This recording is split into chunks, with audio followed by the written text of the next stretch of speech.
Hello, high, আসসালামু আলাইকুম। সবাইকে স্বাগতম নতুন একটা ভিডিওতে। বরাবরের মতন আপনি চলে আসলাম নতুন একটা ব্র্যান্ড নিউ ভিডিওতে। সো সবাই কেমন আছেন? আশা রাখি সবাই অনেক অনেক ভালো আছেন, সুস্থ আছেন।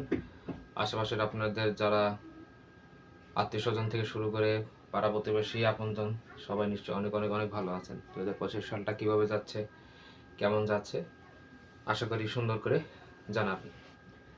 আজকের ভিডিও টপিকটা আমি নিছি সোশ্যাল মিডিয়া সঠিক ব্যবহার এবং আমাদের জীবনে এটার প্রভাব। সো 25 সালে এখন সোশ্যাল মিডিয়া সম্পর্কে জানে না এমন লোক কিন্তু পাওয়াটাই খুবই দুষ্কর। কারণ হচ্ছে সোশ্যাল মিডিয়াটা বাংলাদেশের প্রেক্ষাপটে আমি যদি মনে করি 10 থেকে 15 বছর আগেও কিন্তু এতটা ব্যাপক জনপ্রিয়তা বা পরিচিতি এটা ছিল না। এখন বর্তমানে এমন কোনো মানুষ ছোট থেকে বড়, বৃদ্ধ থেকে যুবক সবাই কিন্তু সোশ্যাল মিডিয়া সম্পর্কে আমরা জানি।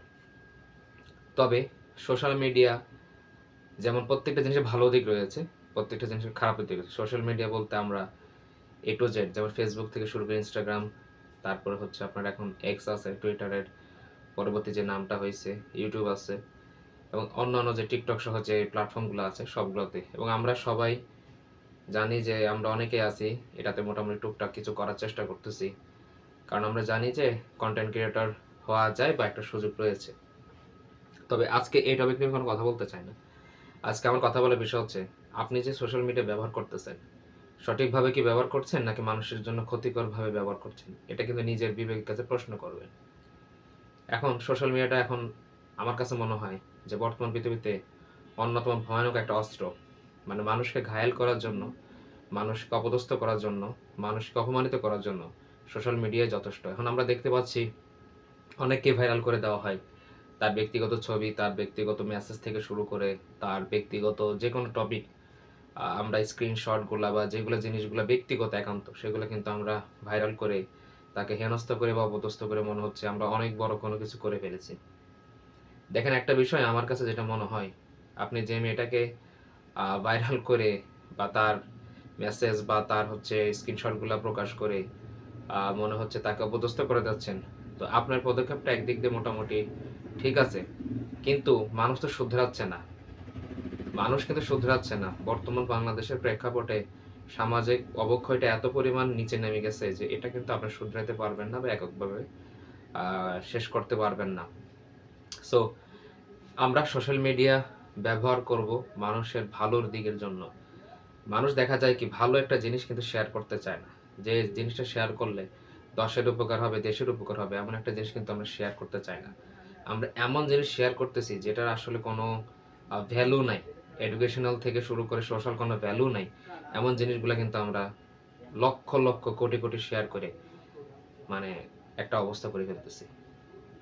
সোশ্যাল মিডিয়াতে আরেকটা জিনিস হচ্ছে আমরা একজন আরেকজনকে কিন্তু অপমানিত করতে পারি ইজিলি। এখন দেখা যাচ্ছে গোপনীয় কিছু গ্রুপ আছে যে গ্রুপটার কাজ হচ্ছে কাউকে অপদস্থ করা। কোনো মেয়েকে তার ব্যক্তিগত কিছু ছবি বা তার ব্যক্তিগত ইতিহাস টেনে গ্রুপে 2 লাখ, 3 লাখ, 4 লাখ মানুষের সামনে তাকে এক্সপোজ করে তাকে সামাজিকভাবে হেয় করার, বা কোনো একটা ছেলে মোটা, কেউ কালো, তাদের ছবি দিয়ে বা তাদের পোস্ট দিয়ে হ্যাঁ ভুল ধরা ইত্যাদি। তো এসব জিনিস আসলে অন্তত আমার পার্সোনালি মনে হয় ঠিক না। এখন আপনার কাছে যদি এটা এনজয়েবল মনে হয় বা ভালো লাগে, সো আপনি কন্টিনিউ করতে থাকেন, সেটা নিয়ে আমার আসলে আর কোনো মতামত দেওয়ার কিছু নাই। আর দ্বিতীয়ত, আমরা যারা আমার মতন চিন্তা ভাবনা করেন যে এটা হওয়ার, তাদেরকে কিন্তু স্টপ করা উচিত বা তাদেরকে কিন্তু থামিয়ে দেওয়া উচিত। যারা এই ম্যাল প্র্যাকটিসটা করে, যারা এই খারাপ প্র্যাকটিসটা করে, যে সোশ্যাল মিডিয়াকে ব্যবহার করে অনেক ধরনের খারাপ কাজ করে। সোশ্যাল মিডিয়া এখন হয়ে গেছে গুজব রটানোর একটা জায়গা। যে জিনিসটা কিছুদিন আগে শোনা গেছে, জনপ্রিয় নায়ক, অনেকে চিনবেন হয়তো, নাটক করে ফারহান, সে নাকি মৃত্যুবরণ করেছে। যেটা শুনে অনেকে, যার ভক্ত থেকে শুরু করে যারা তাকে চিনে তারা তো একটু তাজ্জব হয়ে যায়, এত অল্প বয়সে। হ্যাঁ, হায়াত মত আল্লাহর উপরে। পরে দেখা গেল যে আসলে তেমন একটা কোনো সত্য ঘটনা, এটা একটা গুজব ছিল। এরকম আরো অনেক গুজব যেটা রটানো হয়। আর যেহেতু আমি বলেছি যে আমার এই ভিডিওগুলোতে কোনো রাজনৈতিক টপিক আলোচনা হবে না, ধর্মীয় টপিক আলোচনা হবে না, সবচেয়ে বেশি ডেঞ্জারাস অবস্থা রাজনৈতিক এবং ধর্মীয় দিকে। ছোট্ট করে যদি একটু উদাহরণ দিই, যে রাজনৈতিক দিকে প্রপাগান্ডা যেটাকে বলা হয়, যারা বুঝেন তারা তো বুঝতে পারছেন যে প্রচারের একটা মাধ্যম হয়ে গেছে। আর ধর্মীয়ভাবে যে জিনিসটা দেখি, মানে একটা সময় মনে হয় যে ফেসবুক স্ক্রলিং করতে আর ভালো লাগে না। অনেক সময় ফেসবুক স্ক্রলিং করতে গিয়ে শুধু মানে আলেম যারা রয়েছেন তাদের ভিডিওগুলোকে মিসলিডিং, অর্থাৎ সে ওয়াজের কোন একটা অংশে কথাটা অন্য অ্যাঙ্গেলে আনছে, কিন্তু ওই নির্দিষ্ট কিছু ক্লিপসটা নিয়ে তাকে দেখা যাচ্ছে হেও করে ফেলা হচ্ছে।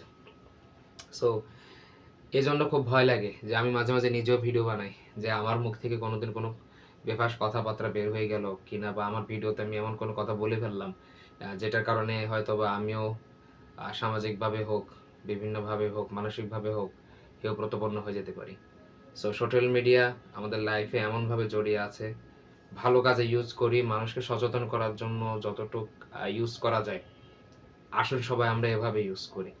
এটাতে খারাপ প্রভাব, এটাকে খারাপভাবে ইউজ করা থেকে নিজেরা বিরত থাকি, আরেকজনকে বিরত থাকার থেকে উৎসাহ করি। সোশ্যাল মিডিয়াতে এমনও দেখা গেছে একটা ব্ল্যাকমেল করার জন্য মানুষের একটা প্ল্যাটফর্ম হয়ে গেছে। সো মানুষকে এখন মানুষ ব্ল্যাকমেল করতে পারতেছে, মানুষকে মানুষ এখন অপমানিত করতে পারতেছে। আর রোস্ট, এটা তো আপনারা অনেকেই এনজয় করেন, আর যেটা মাঝে মাঝে আমিও দেখি। সো এটাও এক ধরনের কিন্তু মানুষকে অপমানিত করা, হেও করার মতন। যে যে বিষয়ে কন্টেন্ট বানাচ্ছে তাকে বানাতে দেন, সে তার মতন করে কন্টেন্ট বানাক, সে তার ফ্যান সার্কেল নিয়ে সেভাবে ভালো থাকুক না। এখন দেখা যাচ্ছে তাকে রোস্ট করেও কিন্তু আমার 2টা টাকা আয় হচ্ছে বা ইনকাম হচ্ছে, সো আমি তো লাভবান হচ্ছে দিন শেষে। সো সোশ্যাল মিডিয়া সামাজিক যে প্রভাবটা রয়েছে, সামাজিক প্রভাবের ভিতরে দেখা যাচ্ছে কোনোদিন একটা জিনিস দেখলাম না যে কোনো একটা গ্রুপ আছে যে বাংলাদেশে সমাজের ভিতরে মাদকের যে ছড়াছড়ি এটা নিয়ে একটা সচেতনতামূলক যে কোনো একটা পেজ বা কোনো একটা অ্যাক্টিভিটি বা ভিডিও বানানো, এটা কিন্তু কোনোদিন আমার চোখে পড়ে নাই বাস্তব পক্ষে।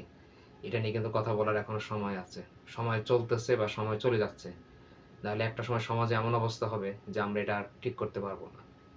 বাংলাদেশে ছিনতাই ইদানিং অনেক বেশি হচ্ছে, বাংলাদেশে ডাকাতি হচ্ছে, বাংলাদেশে খুন হচ্ছে, বাংলাদেশে ধর্ষণ হচ্ছে, এগুলো নিয়ে কেউ কোনো কথা বলে না, বা এগুলো নিয়ে সচেতনতামূলক কোনো পোস্ট বা ভিডিও করলেও সেটা কিন্তু সেরকম ভাইরাল হয় না। অথচ তার বিপরীত যদি যেটা নোংরা, যেটাতে আসলে কোনো ভ্যালু নাই, যেটাতে আসলে কোনো ধরনের মানুষের একটা উন্নতি বা মানুষকে একটা ভালো কিছু শিখাবে নাই, আমরা কিন্তু সেটা কিন্তু লক্ষ কোটি শেয়ার করে কিন্তু মানে কি বলবো আর কি, মিলিয়ন বিলিয়ন ভিউ দিয়ে দিচ্ছি। সো এখন আপনার কাছেই প্রশ্ন, বা আপনার বিবেকের কাছে আপনি প্রশ্ন করুন যে আমি কাজটাকে ঠিক করতেছি কিনা। অনেক পেজের সাথে যখন দেখি কমেন্ট বক্সে এমন এমন কমেন্ট করা হয় যে আপনি ওই একটা কমেন্ট পড়ে আপনার সাথে সাথে কিন্তু ওই পোস্টটা থেকে চলে আসবেন, যে এখানে কিন্তু বাকি পোস্টের বাকি কমেন্টসগুলো আর পড়া যাবে না। তো এটা কারা করতেছে? আপনার মতন আমার মতন মানুষরাই করতেছে। তো মন চাই যে কেউ 2 একটা গালি দিয়ে তাকে কিছু রিপ্লাই দিয়ে চলে আসি, কিন্তু তখন দেখা যাবে কি যে সে আবার আমার আইডিতে এসে আমার আইডিটা নষ্ট করে দিতে পারে, বা আমাকে মেসেঞ্জারে উল্টা অনেক ধরনের জিনিস করতে পারে।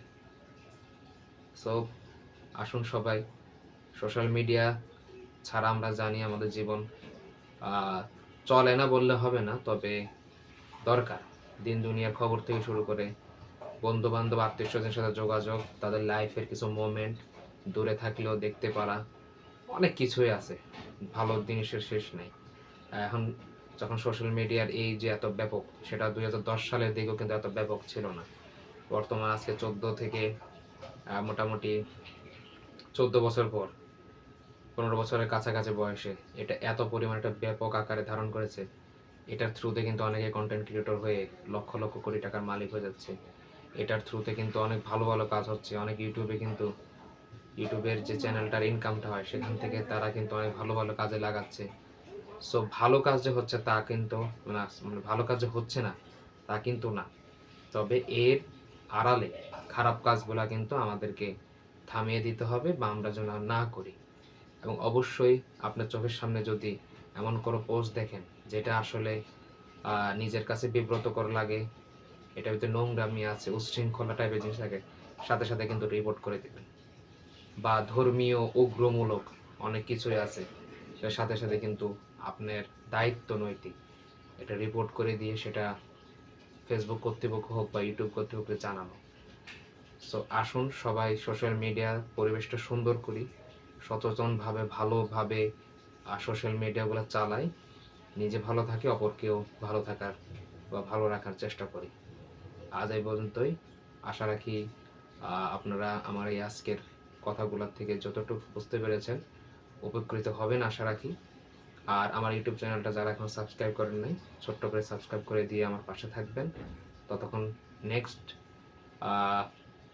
আজকে তো বৃহস্পতিবার, তো আল্লাহ বাঁচায় রাখলে নেক্সট সোমবার নতুন কোনো টপিক নিয়ে আপনাদের সাথে থাকবো। সে পর্যন্ত ভালো থাকবেন। আল্লাহ হাফেজ।